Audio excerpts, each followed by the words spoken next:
ॐ नमो भगवते वासुदेवाय।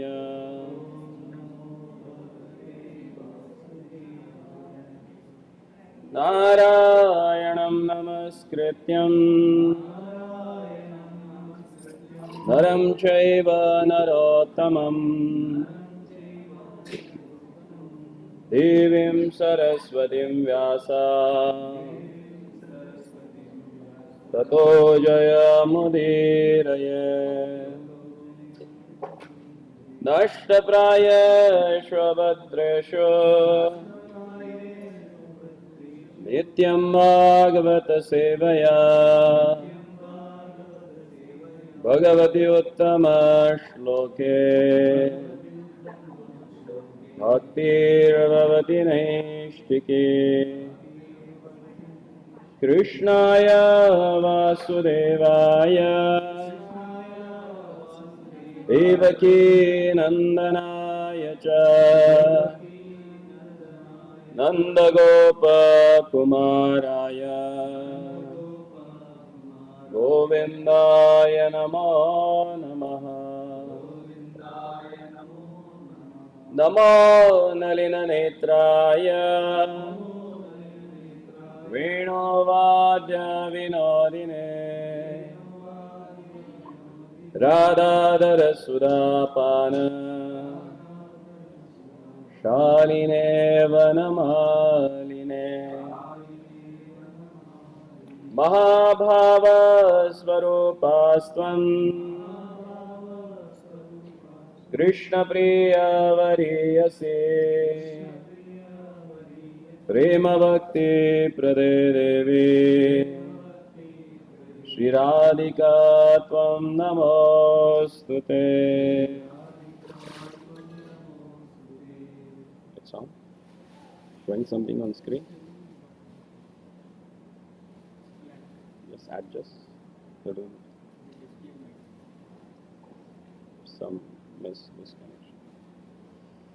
Okay, every day some new problem. So as we are discussing on the series of anarthas, that they are represented by the demons who got killed in Vrindavan by Lord Krishna. So since last two days we have already discussed about Putana, then Shakatasura, then Trinavarta. And today morning we have discussed about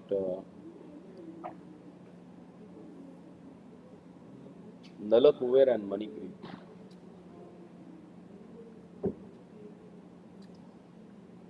Now we are going to discuss about Vatsasura. Vatsasura was a demon who came in the form of a calf.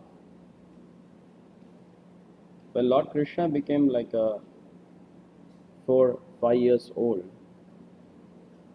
he asked Mother Yashoda and Nanda Baba that he wanted to take a calf for grazing in the forest. So as he was traveling and taking every day calves in the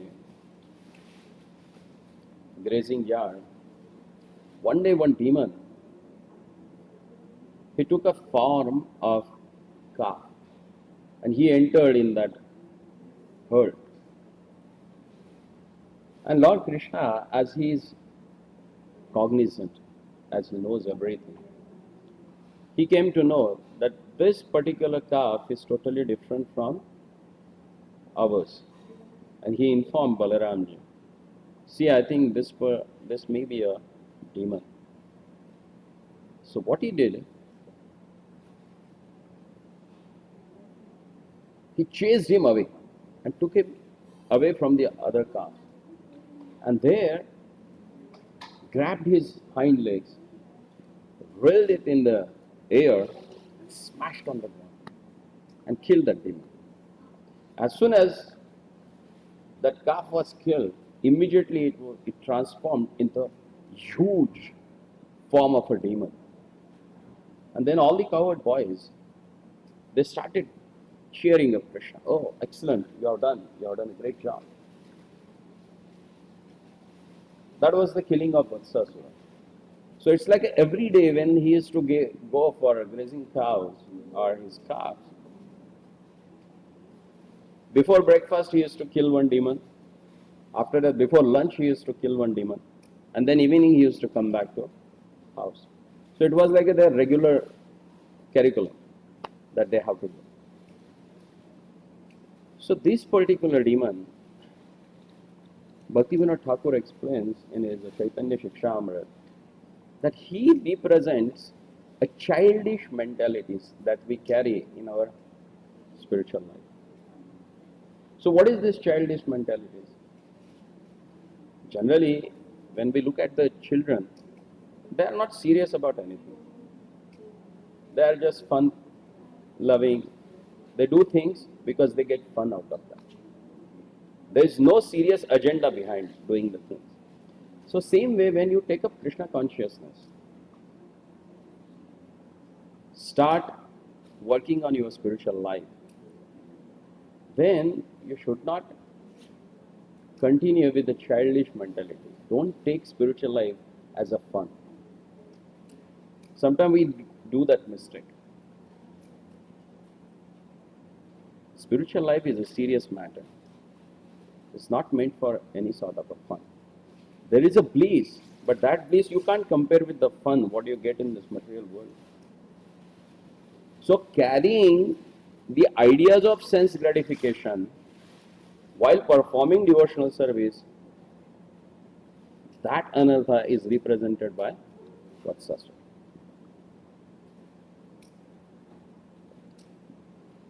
And that was killed by who? Krishna. So what one can do for that? How to get rid of this anarthas? Because these anarthas, they always create obstacle in our spiritual life. And the serious student, he need to work on that.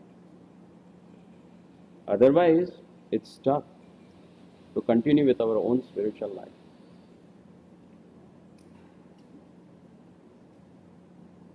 Bhaktisiddhanta Saraswati Thakur, he has given an elaborate commentary on this particular pastime. There he mentions that generally what happens when our kids, they grown up in Krishna consciousness, when they reach at the age of teenagers, so they get allured by the sense gratificatory activities which are happening in the surroundings. So that time, parents has to take care of their needs. And for that, parents need to be very mature in Krishna consciousness. Then only they can be able to cultivate the mind of these teenagers for rendering devotional service to the Lord. Otherwise, in the childhood, becomes very easy because they follow their parents. What they do, they just blindly they follow. But as they grow, as they reach like a 13 or 14, they start judging things. They start comparing things with others. So that time, parents need to be very, very mature in their dealings with the kids. Otherwise, they will ruin down this Krishna consciousness of kids. Because this particular anartha, the childish mentality, is more prominent in that particular age group. So need to be worked on. So this is what all about the Vritrasura, the demon who represents which mentality? Childish mentalities, or the sense gratificationary attitude while rendering devotional service. Is that clear? So we'll go for the next one. The next demon was Bakasur. Do you know the story of Bakasur? Let me go back again to Vritrasur. Who was he in his previous life? His name was Pramila.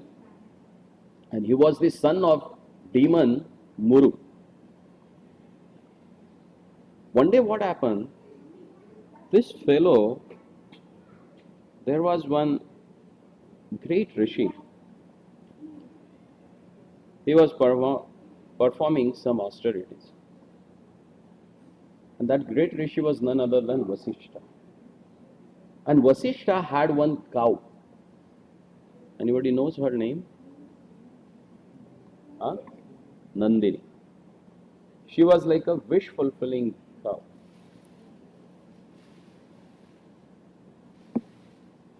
Daughter of Kamadeni. So Pramila, he saw that cow and he disguised himself as a Brahmana and tried to beg it from Vasishtha Muni. And Vasishtha Muni, he was Brahmana, really Brahmana. He never cared about what he disguised and who has come. But Nandini was there. And Nandini, she saw him and she immediately said, "See, you are not a Brahmana. You are a demon in disguise. And for this offense, you have to appear as a calf." And then Pramila, he got scared. And he surrendered to that Nandini and asked, "Save me." Then he came to Vasishtha and begged, "Please forgive me for my offense." Then merciful Vasishtha, he said, "You will take birth as a calf, but you will get liberated by Lord himself." And that's why this demon, he became a Vatsasura when Lord Krishna appeared in Dwapar Yuga.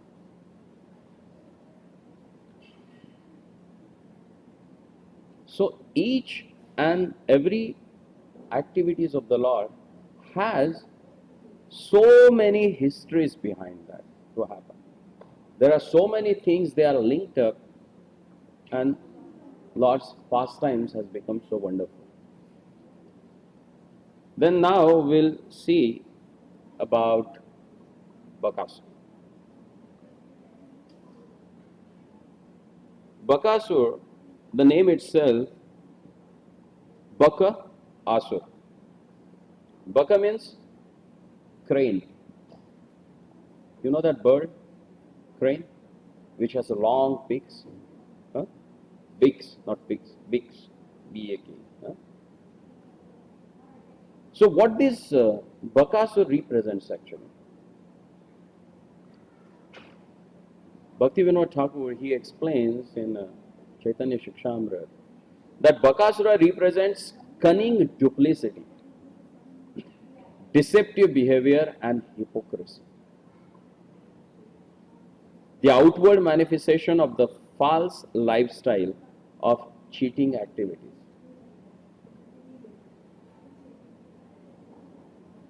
Have you seen Baka, this crane, how he stands in the water to hunt fish?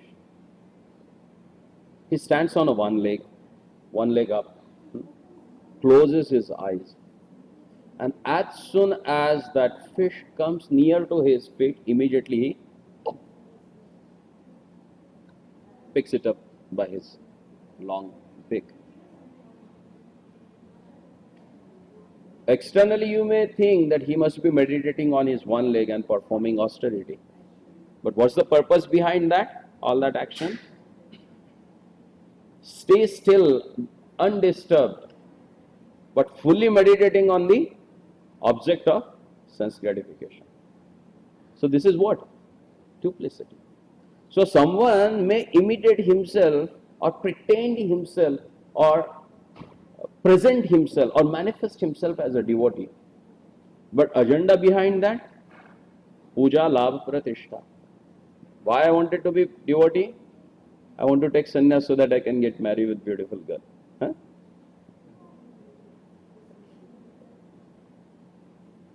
I will make some nice chela. They will maintain me.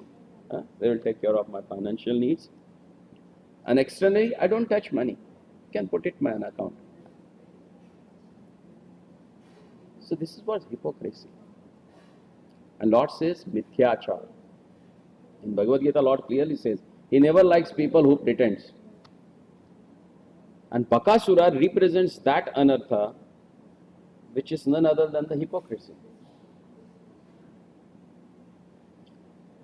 According to Brahmavarat Puran, in his last life he was a Suotra, a Gandharva disciple of Durvasa Muni. You must be knowing Durvasa Muni. Who was he?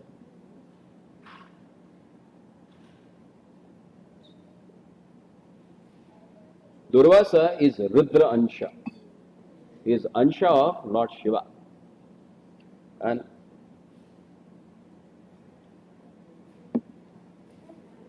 he was really furious, As Lord Shiva, he is a Ashutosh. He immediately gets pleased. This person, he immediately gets angry. And if he gets angry once, definitely he is going to give you a curse. And this Suvatra was a disciple of Durvasa Muni. One day, along with his brothers,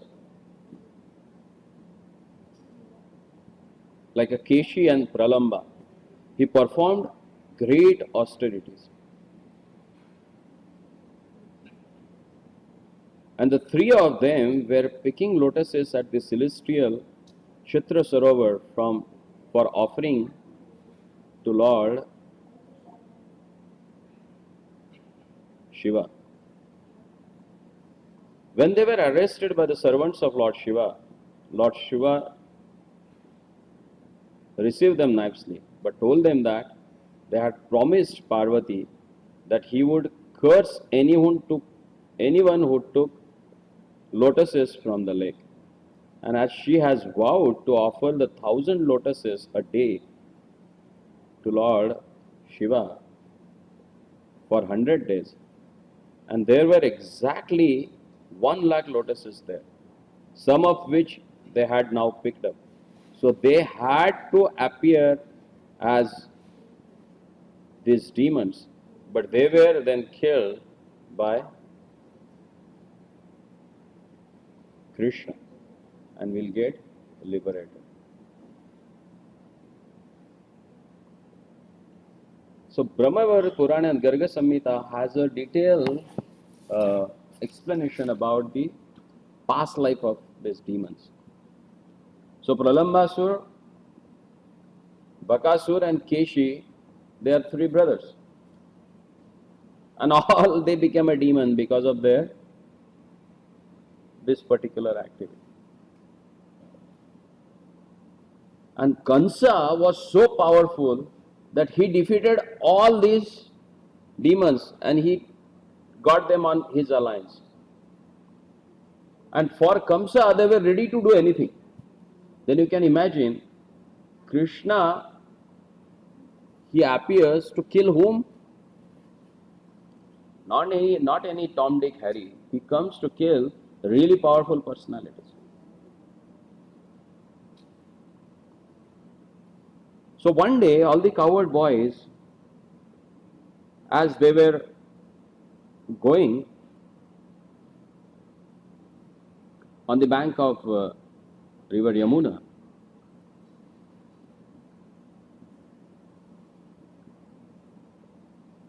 to quench the thirst of their calves. Usually when the calves drank water from the Yamuna, the boys also drank.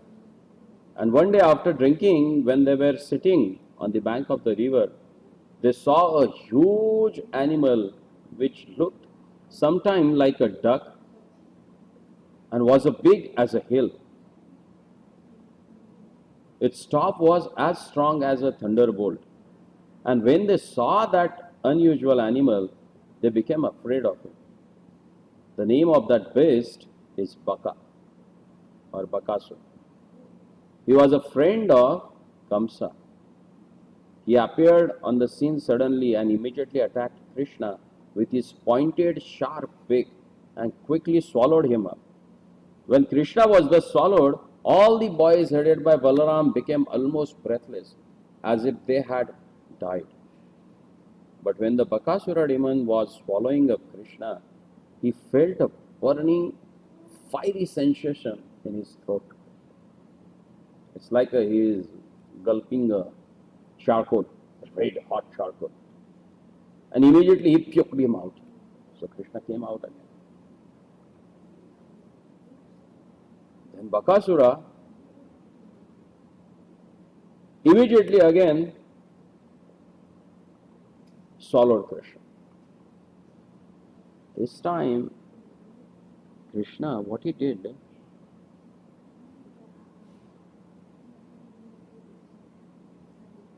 he went inside his mouth. Again, he becomes so hot because he can become anything. He can manifest anything because everything comes out of him only. He became again red hot like a charcoal. Again, he puked him out. And lastly, he became so ferocious, the Bakasura, and he wanted to just smash Krishna or chew with his beak. Then Krishna stood in between his two beaks and he started enlarging his form. He took such a big form and he tore apart his beaks. And then Bakasura lost his life. And his pranavayu that came and merged into the Lord's body. And Bakasura got delivered. So what we can learn from this particular pastime of the Lord?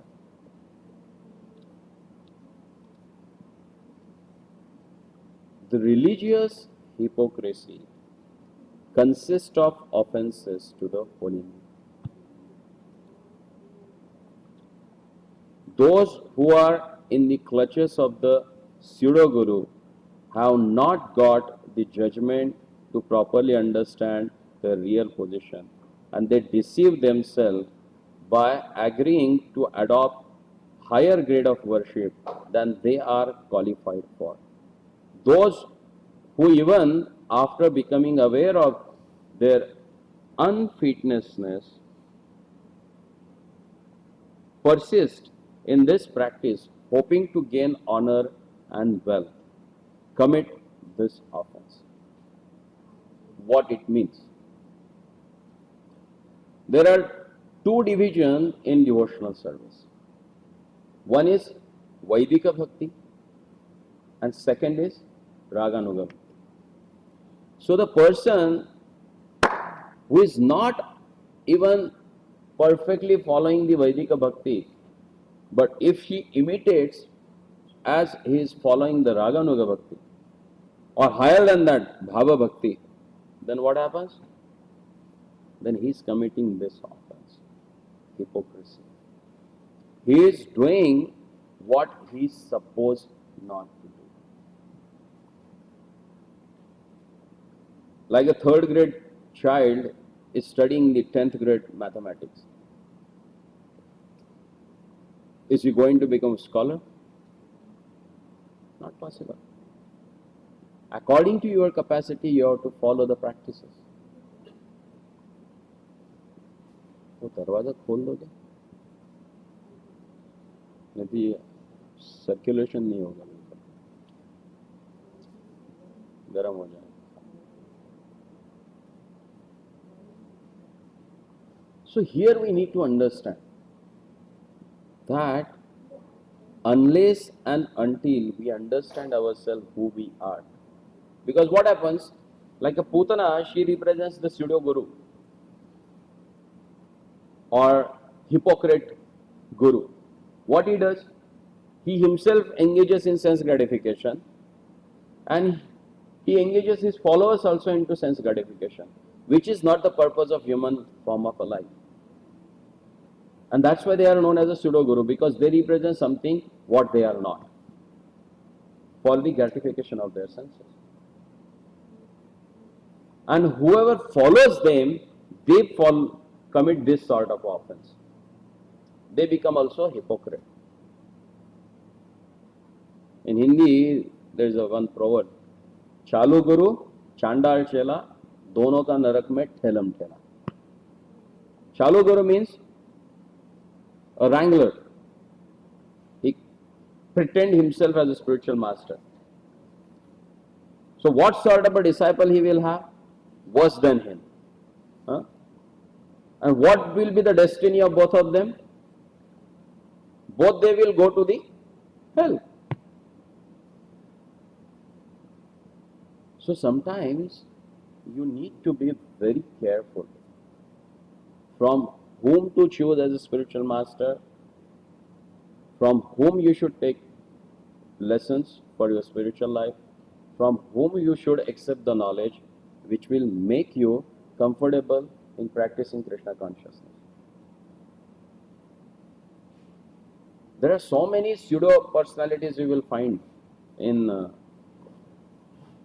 this Vedic system who pretend to be a spiritual personality, but they are inwardly great sense gratified than the normal man. So you have to save yourself from such a hypocrite. And Bakasura actually represents this kind of a anartha in our heart.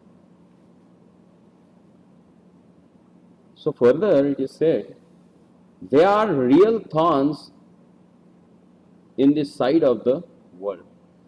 They show external marks of a sectarianism and pseudo-renunciation. So devotees should watch out for an indication of a real attachment for Krishna without being too worried about the external marks. That's why it is said in Chaitanya Charitamrita that Vaishnavera Kriya Mudra Vigyena Bhuja. It's not possible to understand the Vaishnavas and his external activities. So from the external activities, you can't judge anyone's advancement in spiritual life, because it is internal thing. And we don't know what's going on internal in your heart.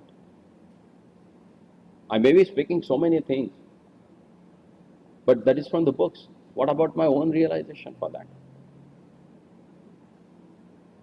You will not know that. Then how you will decide to whether to take teachings from this person or not? Again, for that, Guru, Sadhu and Shastra. This parameter has given. Whether that person is representing the Guru, is he giving you the same thing what his Guru has delivered to him? Is he speaking what sadhus, the realized personality in the Vedic knowledge or devotional service, have they accepted this, what he is speaking about? And does his statements are supported by the Vedic scriptures? If they are, then you can follow that personality. Otherwise, better to keep distance. Respect him because Lord resides in everyone's heart. In that regard, respect him because he must be a knowledgeable person. But keep a distance because he's a hypocrite.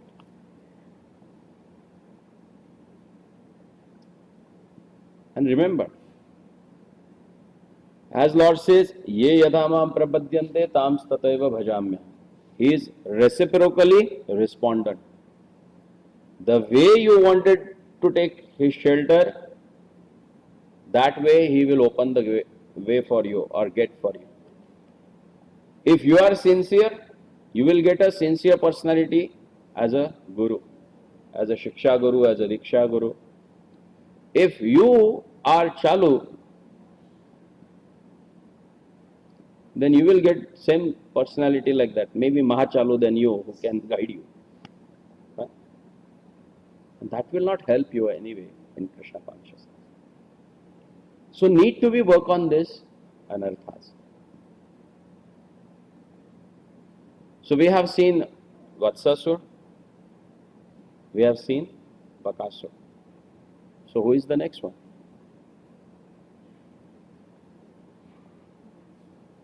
किसको मारा? आगे का कौन है? हाँ? Aghasur. Agha, the word itself indicates that means sin. Agha means sin. If you have read Bhagavad Gita, Lord has used one word for Arjuna, anagha. Anagha means, yes, who is bereft of sins.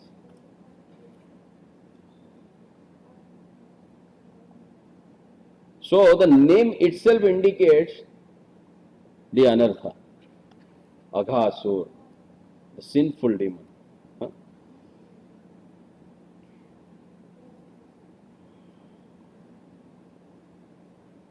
And he is a reptile. He was in the form of a big snake. So Bhaktivinoda Thakur says, Aghasura represents the mentality of cruelty to others and violence and causing a trouble to others out of envy. That's what snake does. You may be passing by there and he is there. What he does? What do you call that? He strikes you and you get affected by his poison. Have you done anything to him? Maybe in some previous lifetime. Otherwise, nothing happens without any cause actually in this world. Everything has its own cause and reason. Right now, you might not be knowing that why he has struck you. There may be something is there. But generally, snake, they are known for their nature of enviousness. And Aghasura represents this particular mentality. This attitude is an offense against the chanting of the holy name. It may also manifest in the form of an unwillingness to help other living beings by giving them Krishna consciousness.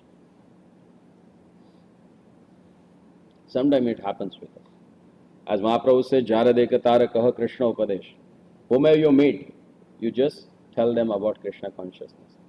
But deliberately, sometimes we don't do that. Isko kya batana hai? I have to tell him about Krishna consciousness. That is nothing but this mentality, this anartha that Aghasura represents.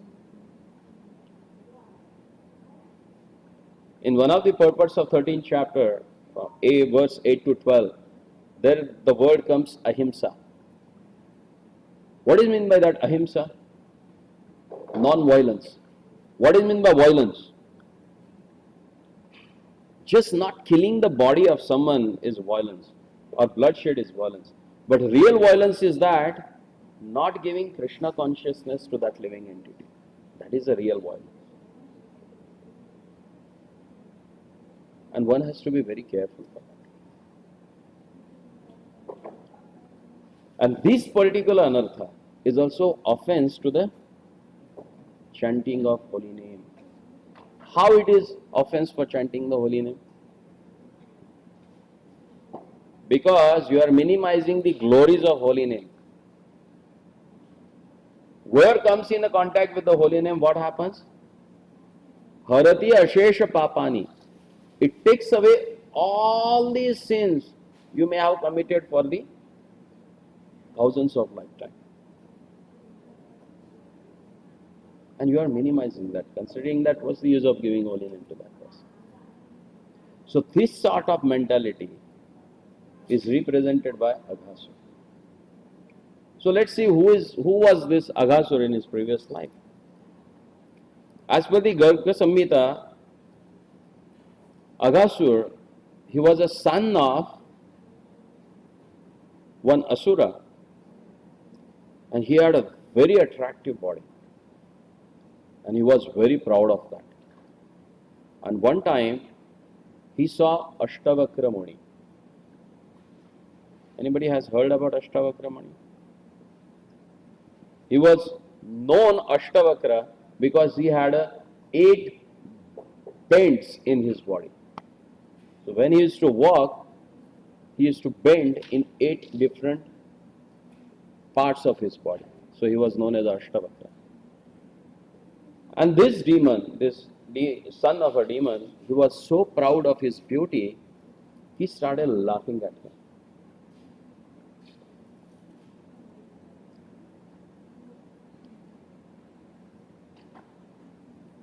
And he was proudly asking, "Hey, who is this ugly fellow? Huh? From where he has come?" As if he does not know the existence of or identity of Ashtavakra Muni. Because Ashtavakra Muni was a great scholar of Brahmagyana.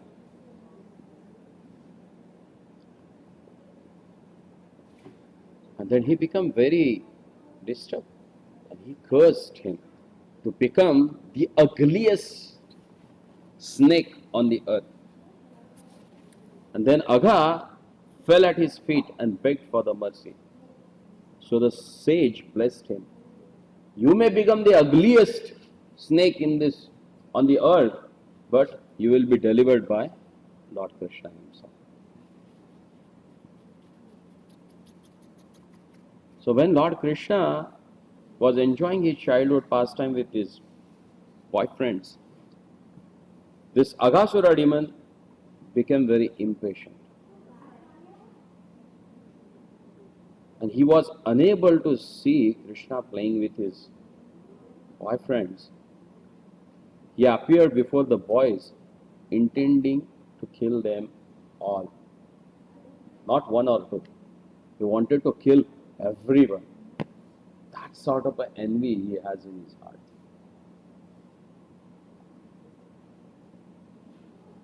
So what he did then?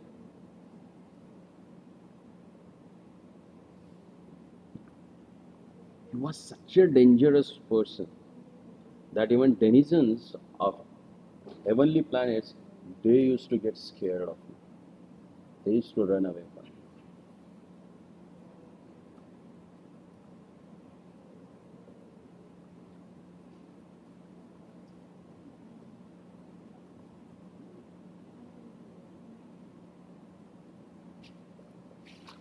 And actually this Aghasura was a younger brother of Putana, Bakasura. So he was so disturbed because his brother and sister was killed by Krishna. So what he thought, I should kill Krishna with his dear devotees also, so that he should get that same pain that I am going through. Even today also, if you go to Vrindavan, on the way to Delhi, like 20 kilometers away from Vrindavan, there is one place. That whole village is known after Aghasura. Because there, Lord killed that particular demon. That village is known as the Ajai.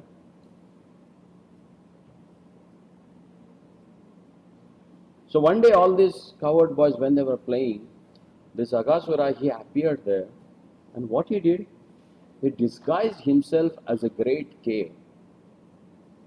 He opened his mouth, and his mouth was so big, it's like a touching the sky. And all the creepers and different sort of grass, he got it covered on his body. So from the distance, it was looking like a big cave. So all the boys, they started running in that cave.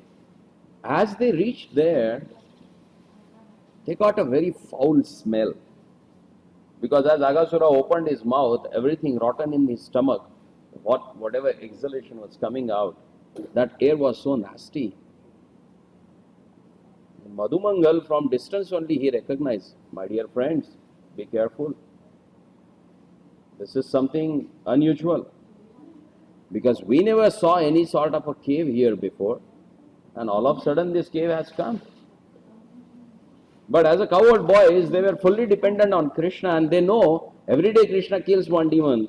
Even though if he is a demon also, we don't mind. We saw something new, so we wanted to enjoy that thing. Let's go. So everyone they entered with the calves. And Krishna was busy with something, and all of a sudden he saw that all these guys, they are entering in that cave. Let me also go. Then he was knowing that what it is actually. That was none other than the Aghasura. As all the coward boys they entered inside, they started yelling. Why? Because as they went deeper in the stomach of Aghasura, they started getting different sort of gases, then foul smell, tremendous heat. They started yelling, Krishna, Krishna, Krishna, save us. Then immediately Krishna ran towards them. He entered in the body of Aghasura. And what he did? He started expanding himself. He expanded himself so big that he tore apart the stomach of Aghasura and he came out. And Aghasura fell dead. And that news went to the Kansa. And now Kansa got really scared. It was really difficult for Kansa to digest that. Because for him, whomever Krishna has killed till date, they were the great demons actually.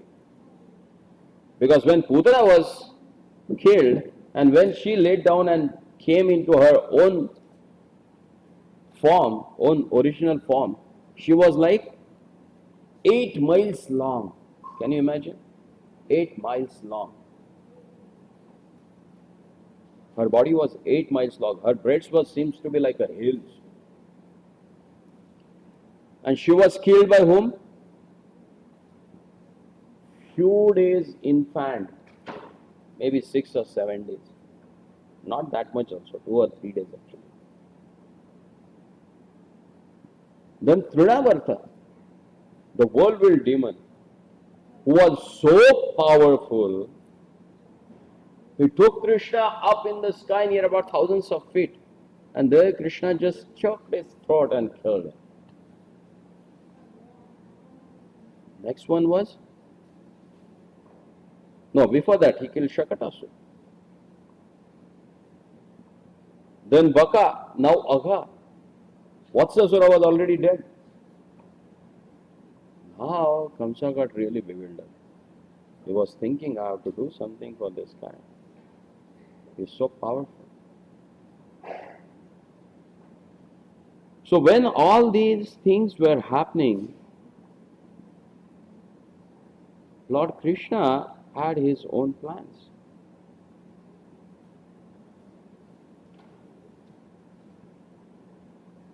Till the time as he has killed Aghasur, Krishna was grown up.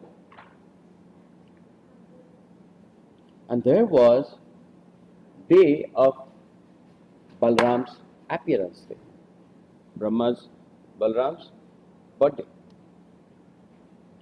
So all the coward boys, they thought that let's go to the forest to graze their calves and cows and let Balram take rest today. So Balram stayed back because of his birthday, so he wanted to be at home.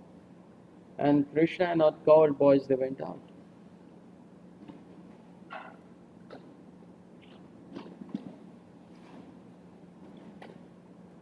Then what happened?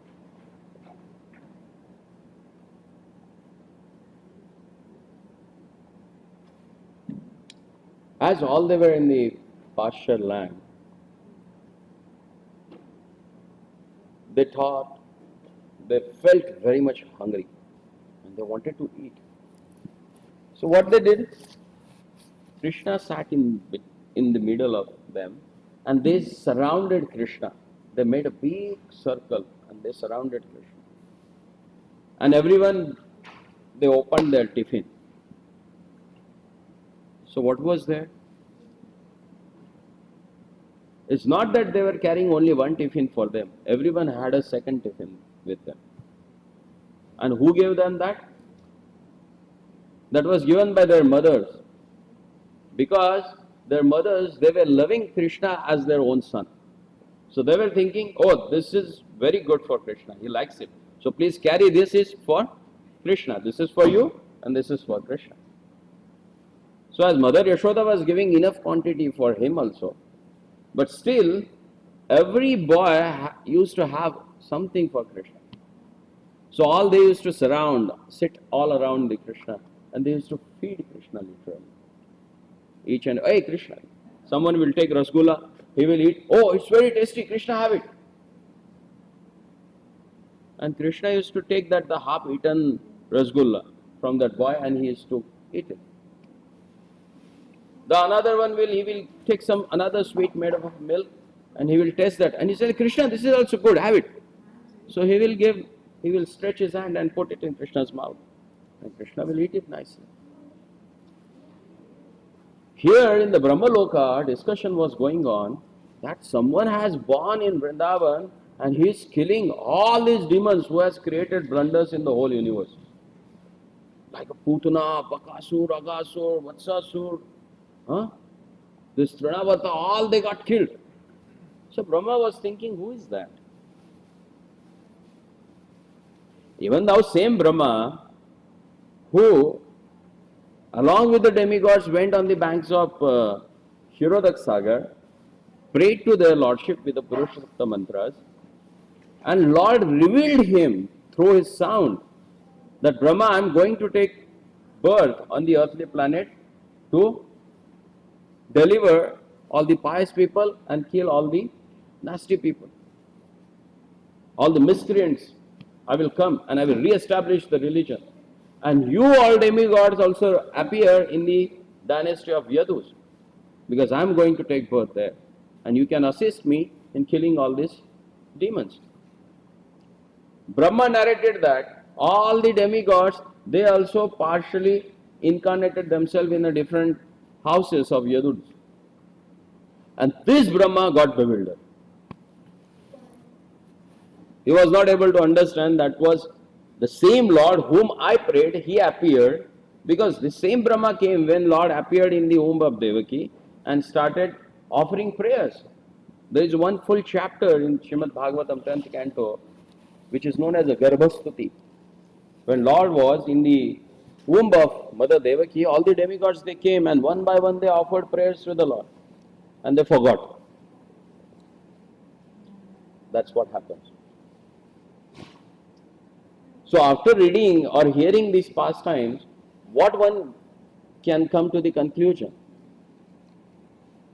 Bhaktivinoda Thakur says, the pastimes of bewilderment of Lord Brahma and his subsequent purification free us from the cultivation of fruitive activities, karma, and speculative knowledge, which is jnana. It also rectifies the offense of disrespecting the Lord's Madhurya feature in the favor of his Aishwarya feature. Because Lord, when he appeared in Vrindavan, he showed his Madhurya bhav, his intense love for his own devotees. There is no Aishwarya at all. Because for Brahma, Lord is with the four hands and in the Vaikuntha form, where everyone is praying the Lord with the different mantras, with different meters, with a sober and with a very silent. They were standing in front of the Lord as he is the majesty. That was his consideration for the Lord. Even he was not knowing the real feature of the Lord, what Lord has showed in Vrindavan. So when he came along with his associates to see who is that person, and he saw, hey, that bluish boy sitting in midst of all these young boys. And what he's doing? He's taking remnants of others. And people, demigods, they call him as a god. How he can be a god? God means who is revered, given awe and reverence by others. And this fellow is eating remnants of others. On top of that, what happens? Brahma got more bewildered. Because Madhumangal brought some chas. And it was very tasty. So what Madhumangal did? He took the whole chas and put it in his mouth. And Krishna went and closed his nose. Then what happened? He was not able to breathe, so he opened his mouth and Krishna just punched on his mouth. And whatever chas came out of his mouth, he took it and drank it. And Brahma saw that, and Brahma said, "What? This, ah, such an abominable thing. He is drinking from his mouth. And he is thought, let me test." So what he did, he kidnapped all the cows and calves from there. And all of a sudden, one of the cowherd boys, he said, "Krishna, we are not able to hear the tinkling sound of cows' neck bells. I think they have gone far. Let me go and see." Then Krishna said, "No, no, no, no, no. You all sit here, enjoy, take food. If some trouble will be there, then I will go and check it out. You all should sit here and have your food. I'm going." And Krishna just ran from there. And he went deep into the forest. And he saw nothing is there. And when he came back here, boys are not there. There, Brahma kidnapped cows also, and here boys also. And where he went? Back to Brahmaloka. And he put them into the transcendental slumber. So they fell asleep. They felt sleep. Now, evening has come. Everyone has to go back. So what to do now? Then Krishna manifested his Aishwarya Bhav. In Aishwarya Bhav, what he did? He expanded himself in all the forms of these cowherd boys. So one Krishna became all the cowherd boys and calves also. With same feature, with the same color, with same eyes, nose, everything. Even the detailed way of dealing, everything was same. And as all they entered in Vrindavan, usually what used to happen? All the mothers, they used to launch to look at Krishna. They used to stare at Krishna. But today they became so affectionate toward their own sons. They hugged them, they kissed them. They manifested unusual love for kids. Same happened with the cows. When cows, they saw their calves, by just looking at calves, they started giving milk. They felt so much of deep affection. Because all the Vrajavasis, they wanted, means basically gopis, they wanted to have a Krishna as their son. So here Krishna fulfilled their desire. So let everyone should have a same feeling, affection and love for me. So it's like a daily routine. And they are showing such a tremendous love. Nanda Baba and Yashoda Maya was thinking, every day we used to get complaint about Kana. Nowadays, there are no complaints at all. How is that? Cows are giving abundance of milk. And as all the gopis, they used to have so much affection and love for Krishna. Now it's not visible. They are more affectionate to their kids. And Balaram was looking at that and he understood. This Kana must have done something. This must be some activity of Lala only. And here Brahma, for a second, he went and came back. Because Brahma's 1 second is like 1 year of this earthly planet. He came back and he saw another, again the same scene. All boys are sitting and they are feeding Krishna. There are cows grazing. Brahma got bewildered. He said, what is this? With all his 8 eyes, he was shaking his 4 heads and he was thinking, what is this? Then he again turned back and looked at the place where he hid this all original cows and cowherd boys. They are there also, they are here also with the same feature. Brahmaji was back and forth. What's happening? He was not understanding. Then Brahma came in front of the Lord. As he came there, he saw this boy is totally different.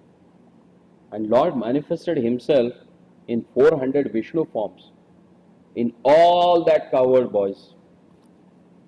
And then Brahma understood that this is what? The Supreme Personality of the Godhead. And then he offered his prayers. In the 13th chapter of 10th canto, please read that if you go back before Janmashtami, if you read them, you will understand the Creator, how he got bewildered. And what a wonderful prayers that he offered to the Lord to understand and to glorify the Lord's activities. We all are created by Brahma. So definitely we are also bewildered in this world. Because the Creator himself got bewildered by seeing the wonderful pastimes of the Lord. And why we get bewildered in this world? Because of our tendency to perform these material activities and cultivating material knowledge. Both things creates difficulty in understanding Krishna. So what we can learn from this pastime? Neither by the karma nor by the jnana or nor by the higher birth like a Brahma makes you qualified to see or understand Krishna. You can understand Krishna only by the mercy of Krishna. That's the summum bonum of this particular pastime. So anybody has any doubt about this? So we'll stop here now and we'll continue tomorrow morning with the next anartha in our heart, which has manifested in Lord's manifesting pastime as a demon, and Lord killed that. Correct. Thank you very much.